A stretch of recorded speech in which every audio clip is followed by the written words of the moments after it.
देखिए पाकिस्तान, बांग्लादेश को पाकिस्तान बनाने के कई बार प्रयास हुए। जब 1975 में बंगबंधु मुजीबुर रहमान की जब हत्या कर दी गई, उसके बाद कॉन्स्टिट्यूशन चेंज कर दिया गया। जो सेकुलर कॉन्स्टिट्यूशन था उस पर लिख दिया, टॉप पे लिख दिया बिस्मिल्लाहिर्रहमानिर्रहीम। जो सेकुलरिज्म को रिप्लेस कर दिया almighty Allah, special solidarity with Islamic world, ये वर्ड, और बंगाली राष्ट्रवाद को बांग्लादेशी बना दिया। फिर उसका एक चरम सीमा देखने को मिली जो प्रैक्टिकली ग्राउंड में 2001 से 2006 जब बीएनपी और जमात इस्लाम की सरकार वहाँ पर थी, वहाँ पे पूरा कट्टरवादी ताकतें, रेडिकल ताकतें, अलकायदा एक्टिव था, हुजी भी हरकतुल जिहाद बांग्लादेश एक्टिव था, DJI ISI के बीच में बहुत स्ट्रॉन्ग गठबंधन था, और बांग्ला भाई, मतलब हर तरीके का एक दिन में 64 बम ब्लास्ट हुए वहाँ पे, हर तरीके का। वो एक जो इस्लामाइजेशन का प्रोसेस और पाकिस्तान बनाने का प्रयास अब फिर से चल रहा है। लेकिन जो अभी रिसेंट इंसिडेंट है, इसमें बेसिकली एक बहुत बड़ा एक मनसा है।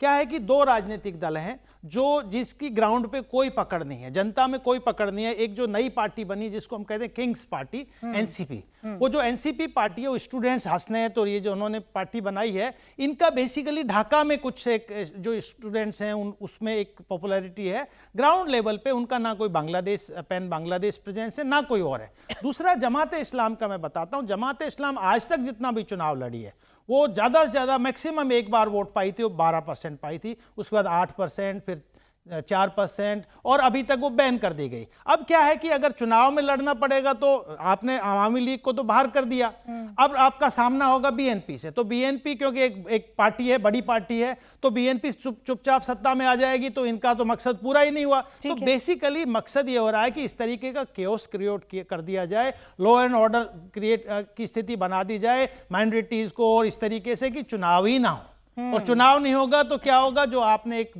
बैठा रखा है मोहरा, मोहम्मद यूनुस, जो फंसा हुआ है, चारों तरफ से फंसा हुआ है, वो अब कहीं का भी नहीं है। उसको यही नहीं समझ में आ रहा है कि वो इस्लामिस्ट के साथ में है, कि वो बांग्लादेश के साथ है, कि अमेरिका के साथ है। भुगत रहा है सर। ये तस्वीर आप देखिए ना, ये तस्वीरें चौंकाने वाली भी हैं, और ये तस्वीरें बता रही हैं कि बांग्लादेश का आखिरकार क्या होने जा रहा है। बांग्लादेश में क्या पाकिस्तान अकेले अपने दम पर ऐसा कोई प्रयोग कर सकता है? ये भी वो तमाम सवाल हैं। और बताना चाह रहा हूं, देखिए क्या हुआ है कि पिछले इनका मैंडेट था चुनाव कराना, वो मैंडेट वो तो नहीं हुआ।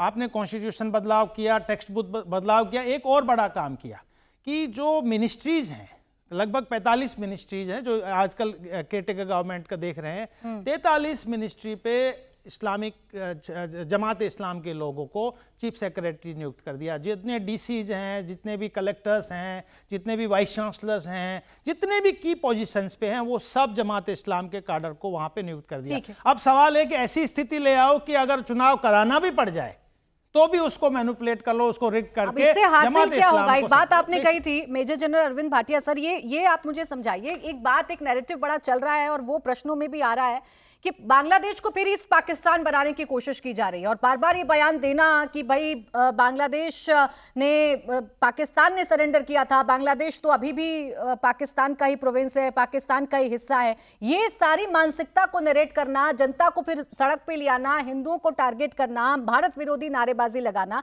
क्या ऐसा है कि ईस्ट पाकिस्तान की तरफ बढ़ रहा है अब बांग्लादेश? Thank you. पहली बात तो मैं आपको थोड़ा सा ज्योग्राफी बताना चाहता हूँ बांग्लादेश की। सबको पता है सबसे लंबा बॉर्डर है भारत के साथ, 4000 करीब 100 किलोमीटर। उसमें जो बंगाल का बॉर्डर है वो 2200 किलोमीटर का है। सबसे बड़ा बॉर्डर वेस्ट बंगाल के साथ है, जिसमें खाली 1600 किलोमीटर ही करीब फेंस्ड है, और बाकी खुला है, रिवराइन है, नदियां आ रही हैं, छोटी छोटी उसकी ट्रिब्यूटरीज आ रही हैं।